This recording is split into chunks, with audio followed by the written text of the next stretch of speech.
ಕೊನೆಯ ಬಸ್ ಕೊನೆಯ ಪ್ರಯಾಣ ಎಂದಿನಂತೆ ಕೆಲಸ ಮುಗಿಸಿ ಹೋಗಬೇಕಾದ ಯುವತಿ ಆ ಸಂಜೆ ಹೋಗಿದ್ದು ಅವಳಲ್ಲ, ಅವಳ ಸಾವಿನ ಸುದ್ದಿ. ನೀವು ನೋಡ್ತಾ ಇದ್ದೀರಾ ಪಬ್ಲಿಕ್ ನ್ಯೂಸ್ 18 ಕ್ರೈಮ್ ಕತೆ ಎಪಿಸೋಡ್ ನಂಬರ್ 1.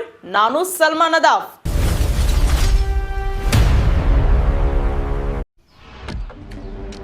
ಪ್ರತಿ ಕ್ರೈಮ್ ಹಿಂದೆ ಒಂದು ಕತೆ ಇರುತ್ತೆ. ಈ ಕಥೆಯ ಹಿಂದೆ ಒಂದು ಹಳೆಯ ಸಂಬಂಧವಿತ್ತು.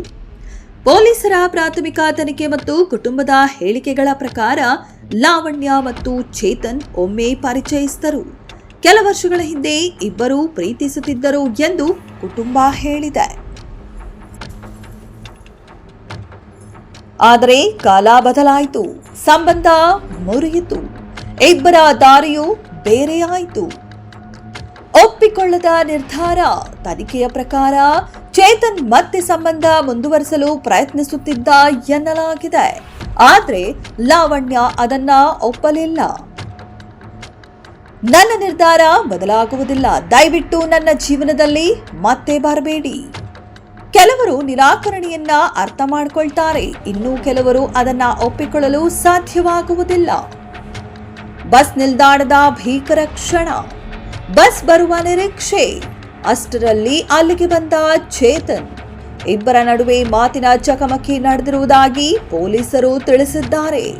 ಮುಂದಿನ ಕೆಲವೇ ಕ್ಷಣಗಳಲ್ಲಿ ಪೊಲೀಸರ ಆರೋಪದ ಪ್ರಕಾರ ಲಾವಣ್ಯ ಅವರ ಮೇಲೆ ಮಾರಕಾಸ್ತ್ರಗಳಿಂದ ಹಲ್ಲೆ ನಡೆಯಿತು.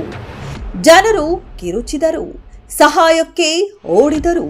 ಆದರೆ ನಡೆದಿದ್ದನ್ನ ಹಿಂದಕ್ಕೆ ತರುವುದು ಯಾರಿಂದಲೂ ಸಾಧ್ಯವಾಗಲಿಲ್ಲ.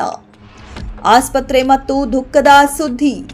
ಗಾಯಗೊಂಡ ಲಾವಣ್ಯ ಅವರನ್ನ ಆಸ್ಪತ್ರೆಗೆ ಕರೆದೊಯ್ಯಲಾಯಿತು.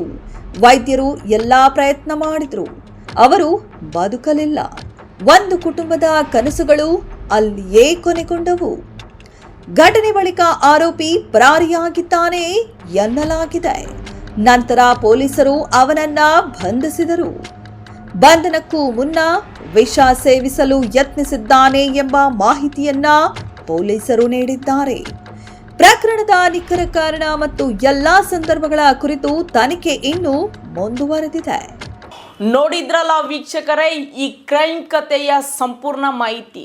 ಪ್ರೀತಿ ಅಂದ್ರೆ ಹಕ್ಕಲ್ಲ, ಪ್ರೀತಿ ಅಂದ್ರೆ ಒಪ್ಪಿಗೆ ಇಲ್ಲದ ಪ್ರೀತಿಯೂ ವಿಷಕಾರಿನೂ ಹೌದು. ಹೊಸ ಕ್ರೈಮ್ ಕಥೆಗಳೊಂದಿಗೆ ನಿಮ್ಮ ಜೊತೆ ನಾನು ಸದಾ ಇರ್ತೀನಿ. ಯಾವಾಗಲೂ ನೋಡ್ತಾ ಇರಿ ಪಬ್ಲಿಕ್ ನ್ಯೂಸ್ 18. ನಾನು ಸಲ್ಮಾನ್ ನದಾಫ್. ನಮಸ್ಕಾರ.